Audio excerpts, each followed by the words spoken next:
Have you ever spent years of your life with someone just to find out none of it was real? I had met Andrew when I was 22, working as a bartender for a shitty hole-in-the-wall bar. He was an incredibly outgoing individual that effortlessly brightened the day of anyone who was in 15 feet of him.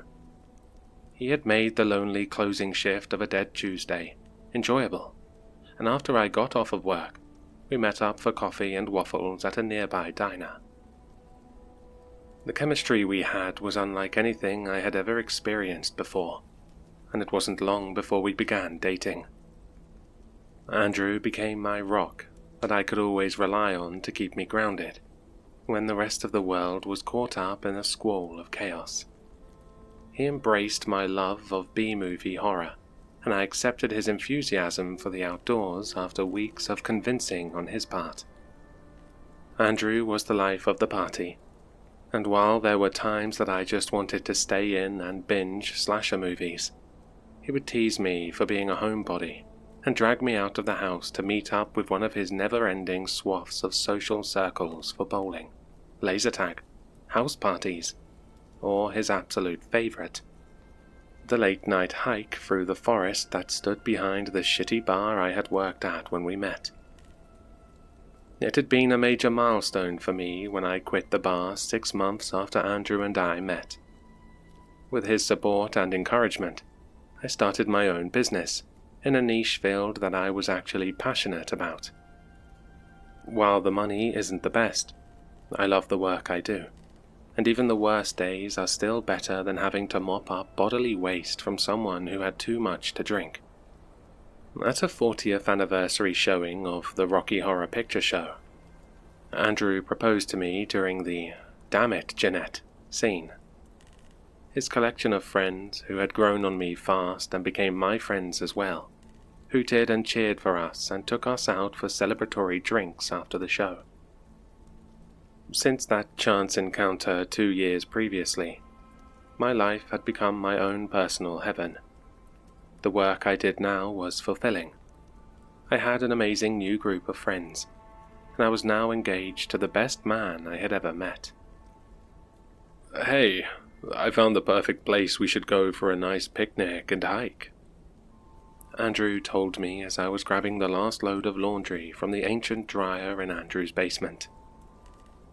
I was hoping that we could just stay in for the day, Andy. Since I moved in, it feels like we've been going non-stop, I replied, tired but not annoyed at the suggestion. After his proposal, I moved into Andrew's 2-bedroom house. It was quaint, but there always seemed to be another little project that needed to be tackled. With both of our work schedules, there never seemed to be enough time in the day to fix all of the little quirks the house had. "Oh, come on, Christy," he said, wrapping his arms around me and giving the side of my neck a kiss. "Wouldn't it be nice to actually enjoy the 3-day weekend we have to actually get out and have some personal time together?" I moaned as his soft lips and blonde facial hair brushed against the side of my neck. "All right, I guess it would be nice to spend time together, just the 2 of us." Despite moving in together, we hardly had any time to ourselves. The mass of friends were constantly inviting us over and out to celebrate the engagement and to offer help with planning the wedding. It had left us little time to ourselves, and the chance to be alone in nature would be nice. "This place we are going to has a nice little spring with a few nooks and crannies out of sight for the main trails," Andrew informed me as he hurriedly threw supplies into his hiking bag. The mischievous look on his face made my face redden. "Andy, you naughty boy," I said before playfully swatting at his butt. He returned the gesture with a pinch of my own butt before tossing the bag over his shoulder and nearly dragging me to the car. During the 3-hour drive to the national park that we would be hiking through, I had dozed off. As we finally arrived, Andrew woke me with an excited expression. "We're here. Miles and miles of trails. A chance to really connect with nature. He beamed with a smile that brought one to my own face. "Where did you even hear about this place?" I asked, shaking the last of sleep from my eyes before sitting forward. Sam and Frankie were telling us about it the last time we went bowling. Don't you remember?" "Not really. With all the friends we have and ideas tossed around, it is hard to keep track of everything." "Lucky for you, I have a steel cage for a mind," he responded, lightly tapping his temple with a finger. "More like a rusty bear trap," I teased as I mocked a rusty trap closing with my hands. We shared a laugh before he packed and we set out for our hike. Andrew had planned a long trek that would bring us back to the car a little before dark.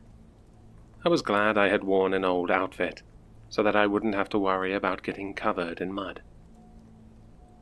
I asked who would be doing the driving back home after we hiked all day, and he eased my worry with the promise of a stay at the motel we had passed 20 minutes before we arrived. A place I would have seen had I not fallen asleep. With satisfaction at his cool ahead and carefully laid plans, we set off into the forest for our day of just the two of us.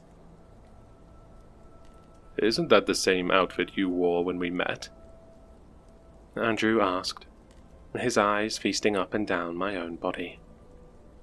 "Yeah, I thought I'd just throw on some old clothes since you wanted to go on an intense hike," I replied, snapping my fingers to get his attention. We both laughed as we ventured further down the trails. An odd thing I noticed while we hiked was the strange absence of other people. "I thought you wanted time together, not with a horde of others," Andrew said as we stopped at the top of a cliff with an old picnic table for people to rest before beginning their descent toward the spring. "Of course I want time without a ton of other people. I just think it is strange that we haven't seen anyone else whilst we've been here. I mean, it is a holiday weekend. You would think we would have passed by some other wilderness enthusiasts or gun-ho parents dragging their kids along to get away from technology for once in their life." "Well, this is a pretty big place. We probably have passed by others, but just didn't notice them," Andrew said as he sat his bag down at the table and stretched his arms. I smiled as he took off his shirt and stretched his taut form. I took a few steps toward him and gave him a peck before I spoke again. "Take a picture with me," I said, leaning against him and fishing my phone from my pocket. As he wrapped an arm around me, I lifted the phone up and took a picture of us. As I went to take another, a large buck jumped out from behind a nearby tree, startling us both. In slow motion, I watched as my phone leapt from my hands and down the cliffside to the unwelcoming arms below. With a faint crack from below, I could feel my heart drop to my stomach. Fuck! I dropped my phone. Oh, that stupid fucking deer made me drop my phone. God damn it, I could kill that shitty fucking thing. I yelled out in frustration. "Whoa there. I think you might have broken a commandment there," Andrew said, placing a hand on my shoulder. "I'm glad you think this is such a joke, Andrew." "I'm not trying to make a joke out of it. I'm sure we'll be able to recover any photos that are on your phone. Plus, it was old anyways. I'm pretty sure you have had the same phone since we met. I know you've been wanting to upgrade for a while, but haven't really had a chance," he said as diplomatically as he could. We made our way down to where we were sure the phone had fallen, and luckily, we were able to find it. The phone had dived straight into the soft embrace of rocks and branches, and the shattered screen was more than enough evidence of how useless it would be. Andrew pulled a plastic bag that had once contained trail mix, and placed the destroyed phone inside before stashing it away in his hiking bag. First thing tomorrow, we will go and get you a brand new phone. The best one they've got. Even if it means I gotta sell a kidney to get it for you," Andrew said, trying to cheer me up, obviously aware of my disappointment at losing the collection of memories of our life together that had been gathered on that phone. We continued onwards toward the springs, crossing over an old wooden bridge that creaked and groaned with every step as we crossed over it. The entirety of the short time we spent crossing it, my whole body was on edge at the overwhelming sensation of the bridge threatening to collapse at any moment. With the momentary hazard past, we found our way to a pleasant spring resting beside a cliffside. The gurgle of water leaking out and falling down onto the rocks below created a serene background besides the rustling wind and crunching of leaves and twigs as we approached it. Leaning forward, Andrew cupped his hands and brought a handful of spring water toward his mouth before sipping at it. "Are you sure you should be drinking that?" I asked, thinking about what things could be contained in that water.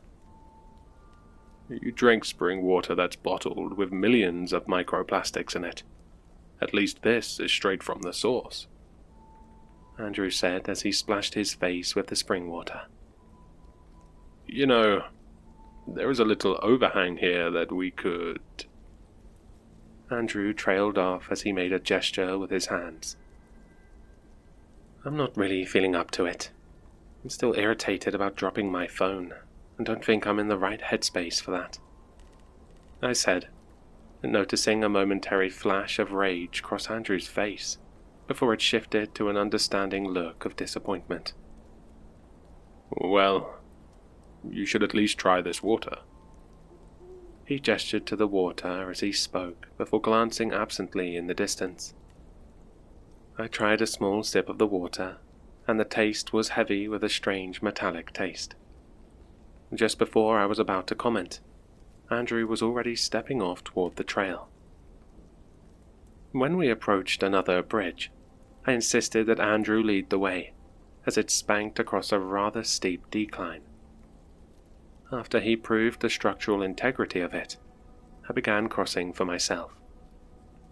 Just as I made it halfway through, a horrid crack from the wood echoed through the air. As I fell through the bridge, my hand stretched out to catch myself. The nails of my left hand dug into the wood before being ripped out as my weight jerked my body below.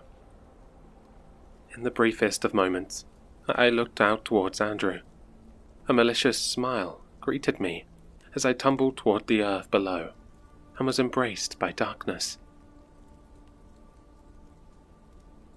As I regained consciousness, I was greeted with the sight of a stag's skull wrapping its long tongue around the bleeding fingers of my left hand.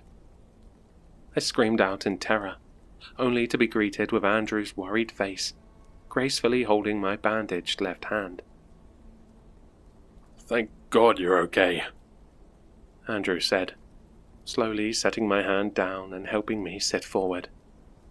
My clothes caked in dirt, and a long tear down the right side of my jeans with scrapes and cuts, leading to the missing shoe on my right foot. I tried to reply, but he hushed me to conserve my energy. He told me he was going to climb back up and try to call for help, as he didn't have any signal where we were. I tried to beg him to help me back up, but he was already walking away before I could form the words. I raised my undamaged hand to my head, and was greeted with a sharp pain on the side of my head and a small wet patch of blood. Panic racing throughout my body, I forced myself to my feet. It felt like hours since Andrew had gone off for help, and it was now well into the night. I stumbled my way through the overgrowth and began my slow ascent up the hillside back towards the trail. Upon finally reaching the trail, surrounded in the darkness of night, I looked around for any trace of Andrew, only to be greeted by silence. The sounds of wind or wildlife were missing, and the only audible noise was my labored breathing and rapid heartbeat drumming in my ears. Dragging my way back to the spring, I greedily drank from the water, ignoring the odd aftertaste. Glancing at a small pool of water at my feet, the shadowy reflection I saw was a skeletal form of myself. I turned away as tears filled my eyes. Pain rippled through my body as I shambled through the dark, my head swimming as my vision blurred. "Christy, where are you?" Andrew yelled out in the distance before he rounded a corner, coming into view. Calling out for me in Andrew's voice was an 8-foot monster. Legs bent backwards, connected to a skeletal torso, draped in baggy flesh that stretched and shifted to attempt to mimic the human form. The swollen and bulbous head had 2 antlers poking out as the mouth of broken teeth cluttered together in the attempt to form a smile as the thing hunched over to greet me. I was stunned into silent horror as the beast with Andrew's voice reached out to me. "You had me so worried," the familiar voice struggled to say through gnarled teeth as charred hands wrapped around my wrists. I yanked my hands back as adrenaline scattered my body away from the demented form. I ran away, heart pounding, panic and tears blurring my vision, almost as much as the leaves and branches that smacked my face, as I escaped in a direction that I hoped would lead to freedom. Atop the cliffside, where I had dropped my phone, I paused long enough to catch my breath. Leaning against the picnic table was an old metal trekking pole with an electrical tape wrapped around the worn-out handle. I grabbed the ancient hiking stick and leaned against it before starting back out of the forest when Andrew pulled himself over the cliffside. Without thinking, I brought the brass mud tip of the pole down onto Andrew's amorphous face, knocking a chunk of fleshy clay off in the process. Andrew dropped to his knees with flakes of ash rising from his body. The blob of his head formed into a grainy recreation of the face I had stared into for countless hours since we met at the bar all those years ago. "I love you," spoken to me in a voice similar to that of an animal mimicking the words of a person. Smoke rose from the missing chunk in his head before his body fell into a confusing blend of shapes that I couldn't decipher. Tears streaming from my eyes, I turned away from my fiancé and fled from the forest around me. As I shuffled past the edge of the forest, I was greeted with the familiar sight of the bar I had met Andrew at so long ago. A small group of people smoking outside noticed me immediately and rushed over to me as I collapsed. The last of the adrenaline spent as safety from my living nightmare finally embraced me.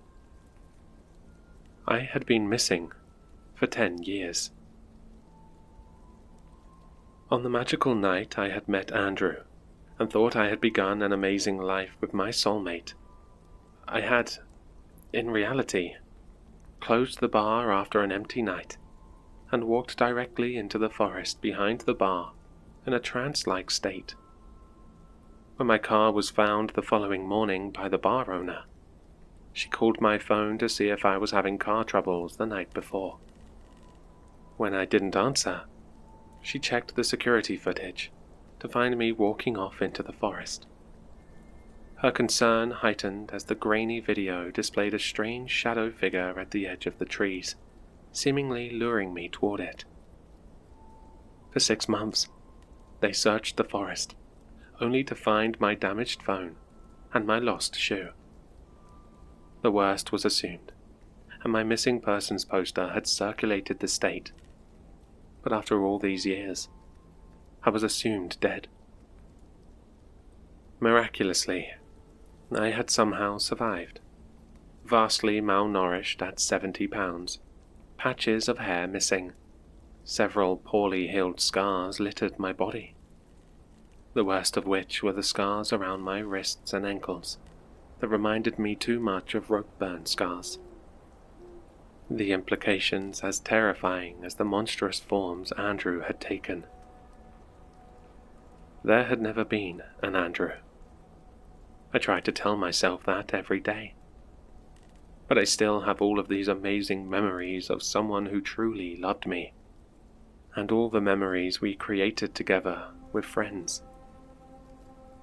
When I have explained the memories I have of the time since I left the bar all those years ago, I have been told it was my mind trying to protect itself, creating an imaginary world where everything was perfect to shield me from the hell I was actually living. Even as those memories begin to fade, and I accept the reality that there never was an Andrew, I still miss him. I loved Andrew. He was my soulmate. When I wake up drenched in sweat from the night terrors of that final hike, one thought still lingers. What would have happened had I continued the fantasy with Andrew? Would I have ever escaped? Or would I still be lost in the forest?